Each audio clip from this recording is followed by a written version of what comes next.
អាត្មាចិត្តបារម្ភឃើញពួកយុវជនយើងឲ្យទោសវប្បធម៌ខ្លួនឯងឲ្យទោសថានេះវាមិនល្អអានេះវាអញ្ចេះនេះវាអញ្ចោះវប្បធម៌អ្វីគ្រប់យ៉ាងដែលជាវប្បធម៌ខ្លួនឯងហ្នឹងយុវជនមួយចំនួនហ្នឹងយួរជាសត្រូវឲ្យទោសតែម្ដងអ្នកខ្លះគាត់មានកំណាញ់រហូតដល់កំណាញ់ផ្លូវជាតិណាមកគាត់វ៉ាមិនបានមិនឲ្យវ៉ាឡានពេទ្យក៏មិនឲ្យវ៉ាយើងគិតមើលមនុស្សកំសត់ប៉ុណ្ណានេះដួងចិត្តហ្នឹងហើយអញ្ចឹងប្រពៃណីអីទាំងអស់ហ្នឹងគឺជាលំអជាផ្នែកមួយជាផ្នែកមួយនៃសង្គមដែលជួយស្រោចស្រពសង្គមហ្នឹងតាមរយៈវប្បធម៌ប្រពៃណីហ្នឹងបណ្ដុះខាត់ដួងចិត្តរបស់មនុស្សខ្មែរហ្នឹងឲ្យស្រទន់ឲ្យស្រឡាញ់ឲ្យចេះអត់ឱនប៉ុន្តែយើងមិនឲ្យចេះអត់ឱនឲ្យចេះអនុគ្រោះគ្នាកំសត់ណាមនុស្សយើងញាតិញោមគ្រាន់តែជិះឡានណាវ៉ាគ្នាមិនឲ្យគេវ៉ាមិនបានណាអ្នកខ្លះគាត់មានកំណាញ់រហូតដល់កំណាញ់ផ្លូវជាតិណាមកគាត់វ៉ាមិនបានមិនឲ្យវ៉ាឡានពេទ្យក៏មិនឲ្យវ៉ាយើងគិតមើលមនុស្សកំសត់ប៉ុណ្ណានេះដួងចិត្តនេះបើថាកំណាញ់លុយទៅគ្រាន់បើញោមអានេះកំណាញ់តាំងពីផ្លូវជាតិឡើងណាអានេះសង្ស័យទៅថ្ងៃក្រោយធ្វើផ្លូវមួយបើកម្នាក់ឯងតែម្ដង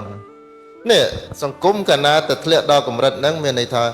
ជាទូនាទីរបស់ញាតិញោមហើយប៉ូលីសចាំផាកប៉ុន្តែយើងនឹងបង្រៀនកូនចៅអ្នកណាណោះកូនចៅខ្ញុំលៀងអ្នកណាឬកូនចៅខ្ញុំណាណែអញ្ចឹងបង្រៀនសង្គមមនុស្សហ្នឹងហើយរបស់អស់តែហ្នឹងគឺបង្រៀនបានច្រើនយ៉ាងតាមសាលាផងតាមអីផងប៉ុន្តែក្នុងនោះទូនាទីរបស់ព្រះពុទ្ធសាសនាហ្នឹងគឺបង្រៀនមនុស្សទាំងអស់ហ្នឹងឲ្យស្គាល់អំពីអ្វីដែលខុសអំពីអ្វីដែលត្រូវអញ្ចឹងហ្នឹងញាតិញោមហ្នឹងហើយអញ្ចឹងបង្រៀនញោមប្រាប់កូនចៅអាត្មាចិត្តបារម្ភឃើញពួកយុវជនយើងឲ្យទោសវប្បធម៌ខ្លួនឯងឲ្យទោសថានេះវាមិនល្អអានេះវាអញ្ចេះនេះវាអញ្ចោះវប្បធម៌អ្វីគ្រប់យ៉ាងដែលជាវប្បធម៌ខ្លួនឯងហ្នឹងយុវជនមួយចំនួនហ្នឹងយួរជាសត្រូវឲ្យទោសតែម្ដងឲ្យទោសតែម្ដង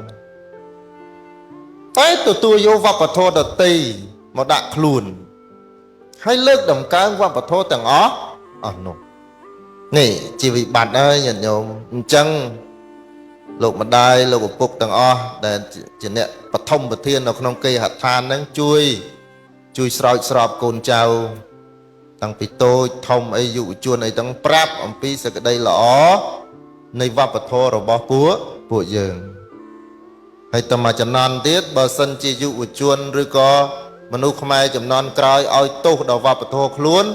មិនយូរមិនឆាប់សង្គមយើងនឹងបាត់បង់នៅវប្បធម៌ដ៏ល្អហើយនឹងមិនមានញាតិញោមបរិស័ទចឹងស្អាតអញ្ចឹងស្លៀកហូលប្រមួងអីមកទៀតទេតែមកនឹងខោលើជង្គង់ចូលវត្តអីមកនឹងឈួរអោបដៃ what is this what is that ដែរអាហ្នឹងសង្គមយើងទៅណាអ្នកម្ដាយហើយលោកពុកហើយណាហ្នឹងហើយគេខំណាស់វប្បធម៌នេះព្រោះវាជាវិធីសាស្ត្រដ៏ស្រទន់ហើយត្រជាក់បំផុត